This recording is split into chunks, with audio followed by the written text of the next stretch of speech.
Hey, thanks for being a part of the conversation. Let's do it. Let's play it forward. These are real people, real stories, the struggle to play it forward.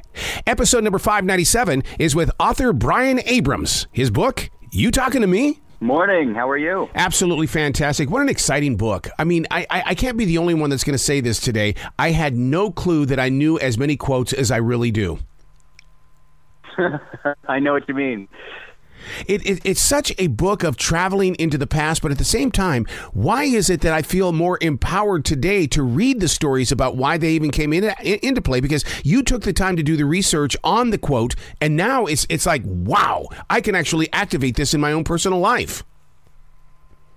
Yeah, I don't know. I mean, I want to believe there's a resurgence in an interest in movie watching. I mean, but I think it's always been there. You can't just point to Barbenheimer and say, you know, that is the one metric that shows that people love movies. I think people always have. I mean, and I also think when writing this book on iconic movie lines and, you know, exploring their origins and their influences and, you know, how they came to be, how they've ricocheted through the culture, it was during the height of the pandemic. Yeah. And a lot of us were locked down and a lot of us were watching, 2 and 3 movies a day anyway. And I feel like that might be part of the resurgence, if that's what you're getting at. I don't know. Pure speculation.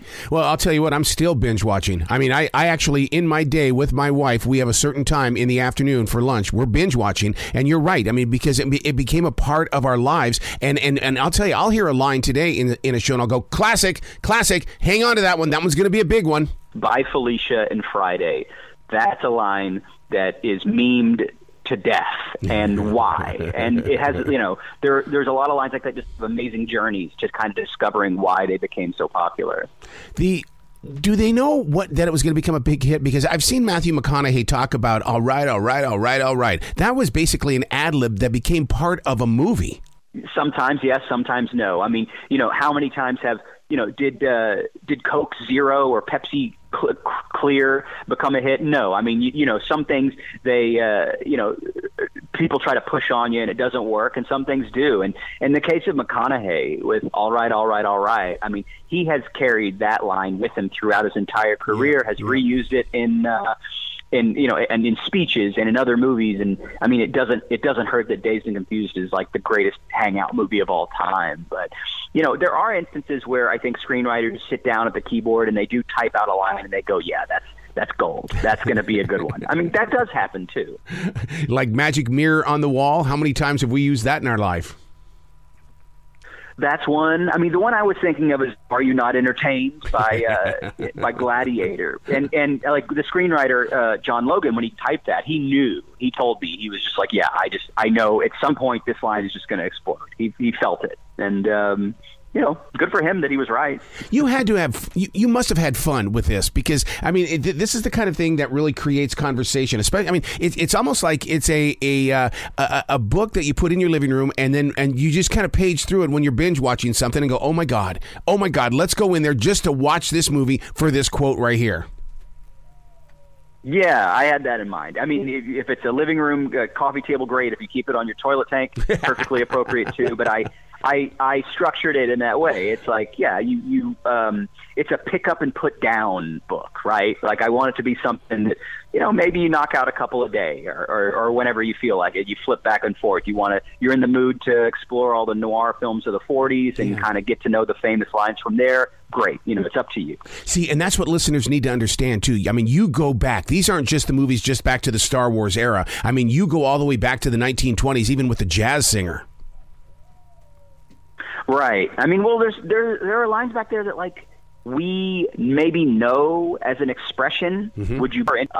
So you got to include it. Yeah, you got to dial away to when we started talking in movies. Totally. So where did you go to find the information as to how a particular line became a part of a movie? I mean, because that to me, the journey to locate the answer would be fascinating.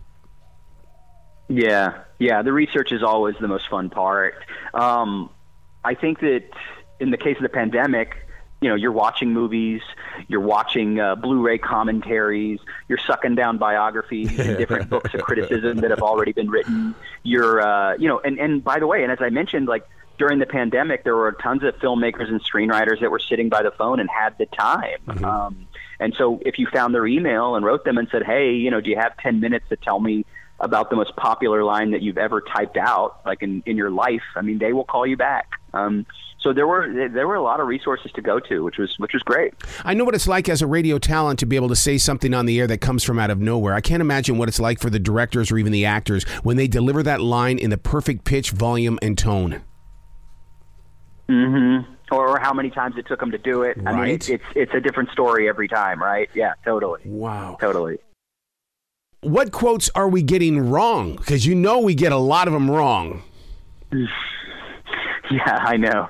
I mean, what is the Empire Strikes Back line, right? Where he's like, "No, I am your father."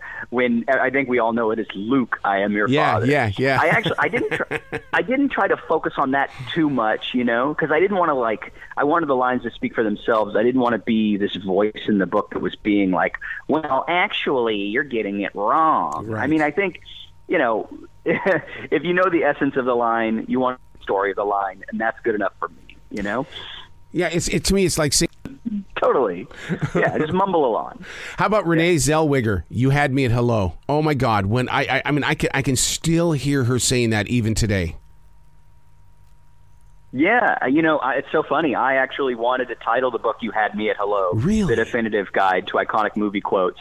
I lost that debate with the publisher, which I'm fine with. You Talking to Me is just as good. Yep. But yeah, Jerry Maguire is an all-timer. I'm all about it for sure. And I did go at length writing about Jerry Maguire and about other movies. Sometimes there are movie lines that have longer stories than others, and they require the extra pages to explain it, Yeah, there's some famous speeches in movies that you sit there and you go, "My God, you let me hear that again." Oh, I mean, there's a couple Peck and Paw movies I hit rewind on, not so much for the lines, but just for certain slow-mo scenes. He's famous for using different speeds on his camera, and there's this one rodeo drama called Junior Bonner where Steve McQueen punches out Joe Don Baker, and it's just a very funny scene. I've hit rewind on that quite a few times over the years. Wow! So you kind of touched on Star Wars. Was "May the Force be with you"? Was that in the original script? Yeah, that was like a line that Lucas wanted them to say, and it caught on quickly. Yeah, as did everything else from Star Wars, which is now, I mean, it's everywhere now, obviously. Are there famous lines in movies these days? Because, I mean, to me, Sylvester Stallone and even Arnold Schwarzenegger were the masters at dropping one-liners. The movie theater and the video store were places that you would go, as a kid, or it's what you would do for date night. Everyone was gravitating towards those places, and therefore you were watching movies all the time. And I think that now media is more diversified. You have TikTok, and your relatives are on Facebook all day. Yeah. And I just think we're consuming different audio visuals in different mediums. Wow. So it's apples and oranges a little bit there, So that's why you're not hearing lines as often come out and kind of be solidified as these things that are in our culture and our lexicon every day. Absolutely. You got to come back to this show anytime in the future. 10 minutes with you is not enough, dude, because, people need to hear your entire story. I'd love to. Sure, anytime. Absolutely. Will you be brilliant today, okay, Brian? Okay, I'll try.